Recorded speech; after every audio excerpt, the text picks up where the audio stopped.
Hello and welcome everybody. Now I'm hoping that you're all doing well. You're taking care of yourself. So today I want to talk about the spiritual ego. Or some people would like to hear more strong words such as narcissism or the ego. Right? I'm just going to start off by saying that there are many out there right now in the spiritual community that they're doing this spiritual work as far as to gain recognition, to become popular, to become rich. And these people are doing it for exactly the wrong reasons. The reason why we should be getting into spirituality is to, in a sense, heal, to become more in tune with the divine, God or spirit, your soul, whatever you prefer to call it. But I'm noticing more and more that there is so many people that are caught up in this. And all it is a competition. They will talk about how many customers they have. They'll talk about how wise they are. When you engage in conversations with these people, they'll one-up on everything that you say. And by one-up, I mean that if I say that everything is interconnected, they'll say, yes, but I'll go further and say not only are things interconnected, but so forth. Then they'll blurt out whatever they want to say. And it's very difficult to have conversations with these type of people because it's always about them. It's not about exploring things. It's not about sharing things. It's about them. It's about the image that they want to portray as, well, sometimes it'll be like, I am a powerful healer, right? And I am a aligned spiritual guide, something like that.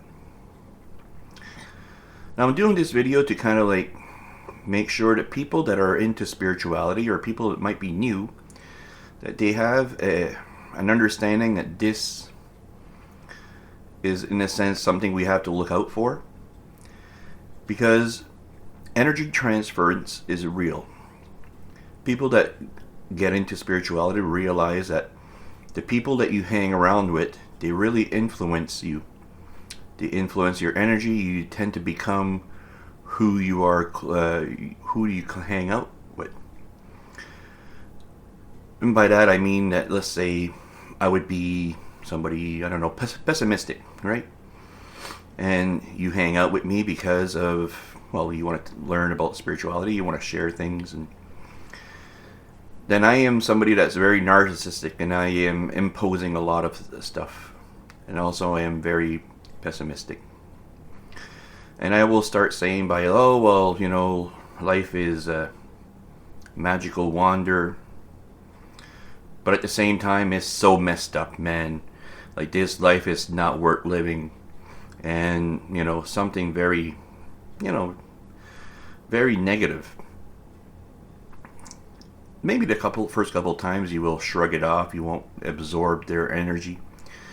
But as you spend more time with these people, eventually you will start absorbing how they are, because of how, in a sense, prominent or how forceful they are. And I'm saying this because, first and foremost, that I want people to be protected. I want people to know this is actually something that they have to watch out for. So if you're somebody that looks out and you're going out for, you're looking out for a spiritual guide, and then you have somebody that's negative like this, and let's say before you got into spirituality, you weren't a negative person. If you continuously go see this guide, or maybe it's a psychotherapist or something like that, you will eventually, their energy will eventually rub off on you. And then you'll start becoming pessimistic and negative, even though before you weren't. But slowly, as time goes on, this starts to become a part of you, because we're constantly absorbing what's around us. And this is not only true for people that get into spiritual guidance and stuff like that, but just Reiki and energy work. In my opinion, this is where it really gets, really in a sense, dangerous. Because when you're doing energy work, you are really putting yourself in a vulnerable state. So the person that's receiving the Reiki treatment has to be, in a sense, vulnerable in order to receive the treatments. And if you have a practitioner of Reiki that is, let's say, out there loopy, right? They're not grounded whatsoever. And then they start talking about angels, guides, and like all sorts of stuff. And then what happens is that the person that's receiving the treatments will become loopy themselves.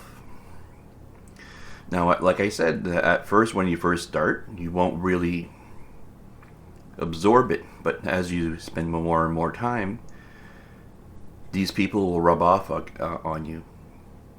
And then you'll end up with a problem that you did not have before.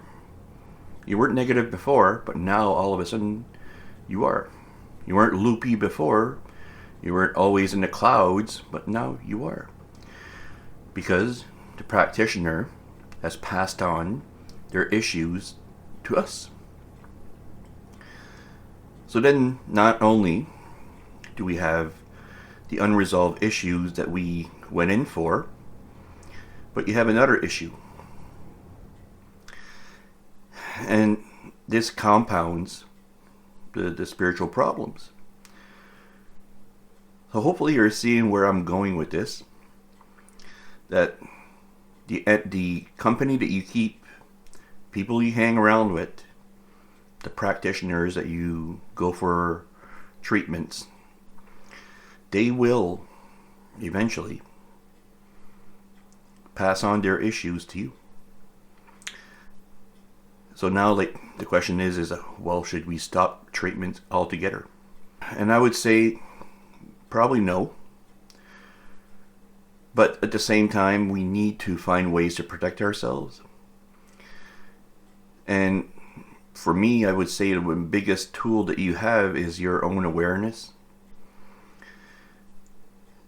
And another tool that we have is being true to ourselves and being connected to who we really are. So let's say that you're somebody that's not vain whatsoever. You're very shy. You're very quiet.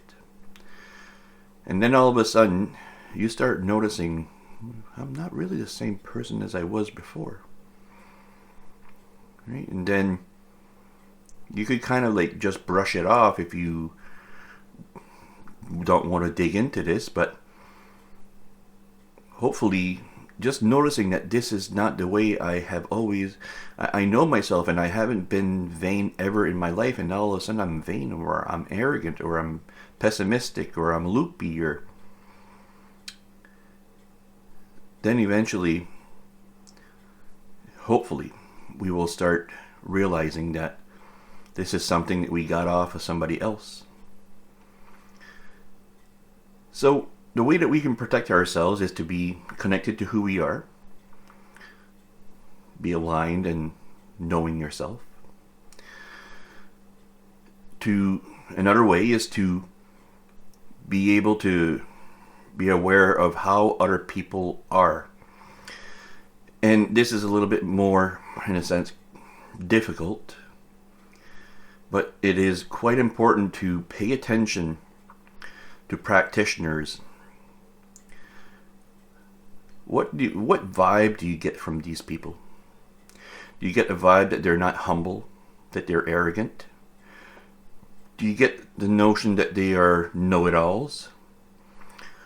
Do you get the feeling that they are dominating? Do you get the feeling that they are, in a sense, forceful? They are controlling? Do you get the sense that they are not very well grounded? And when they talk a lot about like some stuff that's a little bit like out there always, right? Nothing wrong with talking about stuff that's in a sense is out there, but if I always talk about the guides, the angels, the advanced, the dimensions and all sorts of stuff like that, it's a sign that these people are not very well grounded. And it's the same thing as if they are very pessimistic, or let's say that they're pessimistic when it comes to certain things. We need to place things where they belong. And wanting to see the good in people will often leave us out to dry, and we will pay the price in a sense. So our awareness is key in this. Now, I know that this is going to be a little bit of a longer video, and I'm doing this because I care about you all. So I'm going to give you some other hints on what we can do. So these people often make whatever they have to say as, they make it seem like what they have to say is important. They often dress up what they are saying, and they use a tone of authority. So they will say, well, don't you know that this is the way that it is, right? And when you, in a sense, try to get them to explain things, they'll just say, well, you don't understand, maybe one day you'll be advanced enough and then you'll understand what I'm trying to say, right? So they're putting people down while lifting themselves up. Or I shouldn't even say that. When you put somebody down, you're staying in the same place. You're not really, it appears as if you have elevated yourself, but you have stayed at the right place, at the same place, right? So if you're engaged with a practitioner that does Reiki, does spiritual counseling or something like that, psychotherapy, they will constantly be looking to book you for next week, right? Because you got a lot of work to do, right? Well, if you have somebody that cares for you, they will say, well, this week went well. How about that you try to incorporate this, embody this information that you have got today, and then if you feel like you want to book again, then contact me. The people that are narcissistic want to create a dependence. They want you to become dependent on them. And they will often say that, well, this is advanced stuff and only I can do this. You cannot. Okay, so don't even attempt to try to do this, because you will create a bigger mess than what is actually there right now, right? So they always have a sense of superiority, right? They're always better than you. They can do things that you can't. Well, I would say somebody that cares for you, somebody that's a good coach, a good practitioner, will be there to support you, and then they will always direct you back to the power that you have inside. That you don't need me, but perhaps you believe that you need me right now, and for now we'll play that game in a sense, right? But they'll always say that you have everything that you need inside, that you don't need any practitioner or anybody really at the end. So that to me is indicating somebody that's really spiritually aligned, because who are we to believe that we are the only ones that can heal someone? Right? It is a fallacy. Right? It is a perception problem. So it's often that these people, they will talk about complicated things. But when you observe how they behave, so let's say they're always preaching about peace, right? Always peace, which is awesome, right? But you see that they are not at peace themselves. There is no embodiment. They are just like repeating words, spewing out definitions that they have learned, no different than what we have in school, where we learn something and we repeat the same thing, but then we don't really understand it. So it goes with the saying that information is not power, applied information is, and the embodiment of information is really power. You have applied this information, you understand what really peace is, and you have become peace, right? That for me is an indication of somebody that's, in a sense, more advanced spiritually than those that just blurt out definitions, words, concepts. If there is no embodiment, then they don't really understand it. It's quite simple. Now, these people always want to be right, as they see everything like a competition. It's always about comparing ourselves. Well, this practitioner, yeah, he's okay, but no, I'd be careful because I know much more than him. I've been studying this more longer than him, or my technique is better than his, and so forth and so on, right? So they'll always, again, put others down to make themselves look better, right?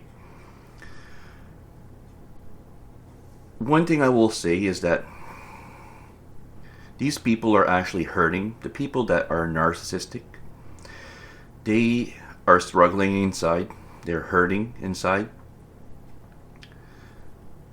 They are insecure, right? And it's no different than somebody that has low self-esteem, because a narcissistic has inflated self-esteem, and somebody that has no self-esteem, or I should say low, has deflated self-esteem. So it's basically like the person that has low self-esteem has deflated, right? They have, in a sense, they've made themselves small, right? And it's very connected to the fight, flight, fawn. The person that has collapsed upon himself or deflated has fawned. So they have made themselves small. So they're hoping not to get attacked or noticed by becoming small, right? While the person who is narcissistic has really gone for the fight, where they have inflated themselves to make themselves look better and bigger, right? So imagine a balloon.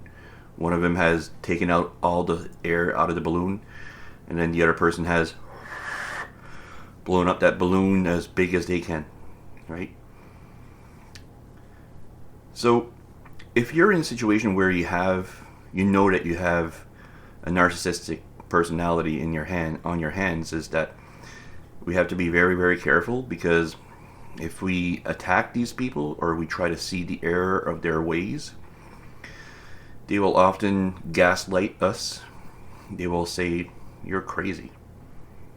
I'm not narcissistic at all. You're the one that's narcissistic," right? And the reason is because that narcissistic people don't see themselves as bad, or they don't see any flaws in the way that they are. So why would they even bother to look? There's nothing to find. Everything is perfect inside. They're even better than perfect. They're way, way better than anyone else, right? So there's no reason for them to even look. Even if we would say, give them examples, they won't be able to accept it. So you have to be careful if you're in a situation where you have a narcissistic person in your life. And people that have survived relationships with narcissistic people will say that too, that you have to be careful. Um, Most of the time, narcissistic people will end up being around people that have low self-esteem. I think both personalities kind of like balance each other out. However, what usually ends up happening is a narcissistic person dominates, controls, and puts himself on a pedestal, while the person with low self-esteem will be pushed down and taken advantage of, and so forth. So usually the person that ends up losing the most is the person that has low self-esteem when it comes to a situation like this.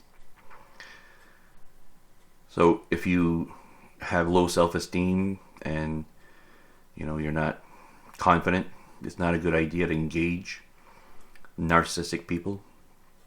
However, if you're a strong person and you want to confront somebody, I would say that the best thing we could do is to catch them in the act and then give out examples.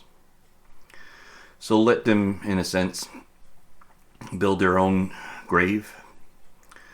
As let's say you just met somebody that's narcissistic, and probably the first time you don't notice. Second time you start thinking they might be narcissistic, and then 3, 4, 5 times, and you start seeing that they are. What will eventually happen is that you will start noticing some very, very dramatic things that they will have said, or things that they've done. So as you keep on being around that person, you kind of like eventually will have a list, right? And then when we have, let's say, quite a few things on that list, and I would say again, try to get at least like 10 examples of how they're narcissistic. And then one day when they overextend and they kind of like push too far, say you're narcissistic. Then they'll say, what do you mean? Well, then don't give them any time to breathe. Give them examples after examples and after examples and after examples. And then finish off by saying, you might be able to explain or rationalize, to justify 1 or 2 of these. But if you dismiss all 10 of these things, it proves my point. Right? And if you are ready to do that, just be prepared for the narcissistic person to end the friendship, or if they're a practitioner, they will no longer want you as a customer, or a client, I should say, because you have busted their bubble, where you're attempting to bust their bubble, and you can't have that happen. They have masqueraded their illusion for so long, and they've built themselves up so long that they don't want anybody to kind of like come over. And so if you are going to engage in something like this, just be prepared that probably it's going to end the friendship or the relationship or whatever you're involved with. So make sure that you would be okay if that relationship would fall apart. And at the end, we can only really look out for ourselves, because these people, all you do is look out for themselves, and they don't really care about you. They don't. They care what you will give them. So if you can give them money every week for their appointments, they'll love you for that. But true love, true appreciation for who you are, and like a deep wanting to help you, now it really doesn't really exist. It's all an illusion. It's all for them to gain something from you. So I did this video because usually I don't do these type of videos often at all. This is more on the, let's say, negative side. But I'm seeing this more and more, and I want to protect people that are going to get into spirituality, or people that are already into spirituality and they have a toxic relationship with their practitioner, where they're being taken on for a ride. So, what do you think? What should we do? Should we even do something? That's an option as well. We could just like retreat and no longer book, and then go your own way, and then maybe find somebody else. It's all up to you at the end, right? Do what feels good, feels right. So if you have any comments, just feel free to put them down. Like this video if you like this video. And take care of yourself. Love yourself. Focus on yourself. Not in a vain way. Be aware of how you're feeling. And until next time.